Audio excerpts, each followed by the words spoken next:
সবাইকে নতুন ভিডিওতে স্বাগতম। আসসালামু আলাইকুম। যে যেখানে আছেন আশা করছি সবাই ভালো আছেন। আল্লাহর রহমতে আমরা অনেক ভালো আছি। সকালবেলা হালকা পাতলা বাজার করা হয়েছে। আজকে একটু পোলাও মাংস রান্না করব, সেজন্য আমার শাশুড়িমা চলে গিয়েছিল বাড়ির পাশেই। সেখান থেকে মুরগি, পোলাওয়ের চাল, ডাল, তারপরে পেঁয়াজ, যা যা দরকার ছিল সব কিছু নিয়ে এসেছে। এরপর একটু ঠান্ডা ঠান্ডা আইসক্রিম খেয়ে রান্নাঘরে চলে এসেছি। আজকে রান্নায় থাকবে মুরগির মাংস আর পোলাও, আর কোনো কিছুই রান্না করব না। এই দুইটা রান্না দিয়ে আজকে দুপুর রাত দুই বেলা হয়ে যাবে ইনশাল্লাহ। কারণ একটু বেশি করেই রান্না করছি যাতে দুই বেলা খাওয়া যায়। আজকে পোলাওটা একেবারে রান্না করব ঘি দিয়ে, কোনো তেল ছাড়া একবারে পুরোপুরি ঘি দিয়ে পোলাওটা রান্না করব। ঘি দিয়ে পোলাও রান্না করলে খেতে কিন্তু বেশ ভালো লাগে। ঝরঝরে সাদা পোলাও আর যদি হয় ঘি, আর কি লাগে বলুন তো। এখানে কিছু গোটা গরম মশলা দিয়ে দিলাম, এরপর দিয়ে দিচ্ছি পোলাওয়ের চাল। ঘি সুন্দর করে গরম করে নিয়েছিলাম, এরপর দিয়ে দিলাম কিছু লবণ দিয়ে এখন ভালো করে চালটা ভেজে নেব। চালটা সুন্দর করে ভাজা ভাজা হয়ে গেলে তারপর এখানে দিয়ে দিলাম একটু আদা রসুন দিয়ে আরও কিছুক্ষণ ভাজা ভাজা করে নেব। তারপর দিয়ে দিব পরিমাণ মতো ঝোলের পানি।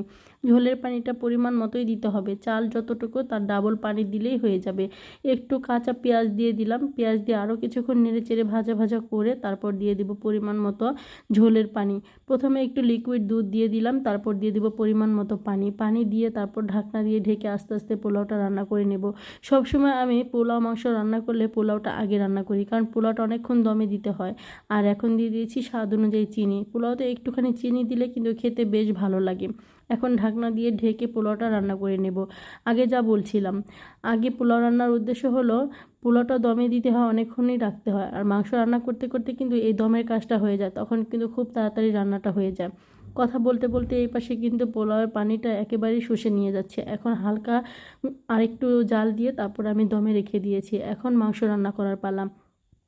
মাংস রান্নাতে আমি বেশ কিছু গোটা গরম মশলা দিয়ে দিলাম, এরপর দিয়ে দিয়েছি অনেকগুলো পেঁয়াজ কুচি। এগুলো কিছুক্ষণ ভেজে তারপরে মশলা দিয়ে সুন্দর করে কষিয়ে নেব। এই তো আমার দেখতে দেখতে মশলাটা সুন্দরভাবে কষানো হয়ে গিয়েছে, তেলও উপরে ভেসে উঠেছে। এখন ধুয়ে রাখা মাংসগুলো দিয়ে ভালো করে কষিয়ে নেব। আমার এই ভিডিওগুলো যদি আপনাদের কাছে ভালো লেগে থাকে তাহলে আমার ইউটিউব চ্যানেলটা সাবস্ক্রাইব করে দেবেন। আর সাবস্ক্রাইব করা হলে পাশে থাকা ছোট্ট বেল আইকনটি প্রেস করে দেবেন। তাহলে আমি নতুন নতুন ভিডিও ছাড়ার সাথে সাথে আপনাদের কাছে নোটিফিকেশন চলে যাবে, আপনারা আমার ভিডিওটি দেখে নিতে পারবেন। এই তো এখানে সবগুলো মাংস দিয়ে দিয়েছি। এখন ভালো করে নেড়ে চেড়ে মাংসগুলো কষিয়ে নিতে হবে।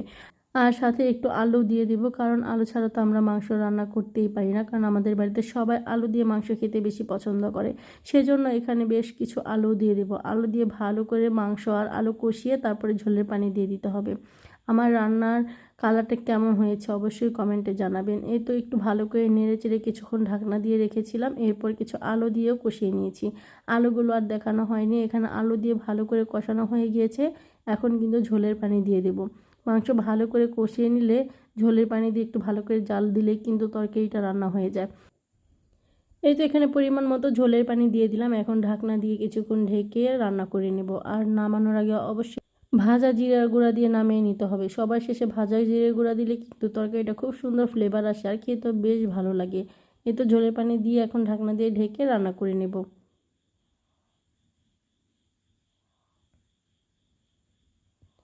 রান্না তো প্রায় হয়ে এসেছে, আর নামানোর আগে এখানে ভাজা জিরের গুঁড়া দিয়ে দিলাম, তারপরে নামিয়ে নেব। একটু ঝোল ঝোলই নামাবো, কারণ একটা তরকারি রান্না করছি আর পোলাও দিয়ে কিন্তু ঝোল দিয়ে খেতে বেশ ভালো লাগে। সেজন্য একটু ঝোল ঝোল করে তরকারিটা নামিয়ে নেব।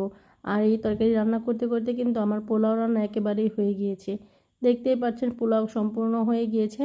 এখন কিন্তু সবাই দুপুরে খাবার খাবো। আজকে সবাই দুপুরে পোলাও আর মুরগি খাওয়ার আবদার করেছিল, সেজন্য এইভাবে রান্না করাটা।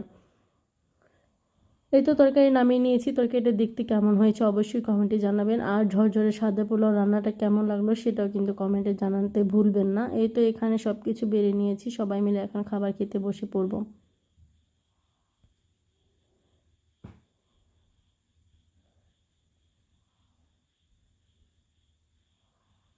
এই তো এখানে আমি খাবারগুলো এখন বেড়ে দিচ্ছি। গরম গরম পোলাও আর সাথে থাকবে মুরগির মাংস তরকারি। কেমন লাগলো রান্না বান্না অবশ্যই কমেন্টে জানাবেন।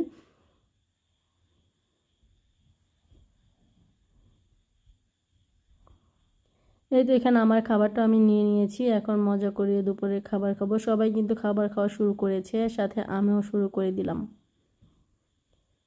একটুখানি ঝোল আর মাংস নিয়ে এখন সুন্দর করে মেখে পোলাও আর মাংস খেয়ে নেব। দেখতে যেমন সুন্দর লাগছে, খেতেও মাশাআল্লাহ অনেক বেশি মজা হয়েছে। আজকে এই পর্যন্তই। সবাই সুস্থ থাকবেন, ভালো থাকবেন। আল্লাহ হাফিজ। আসসালামু আলাইকুম।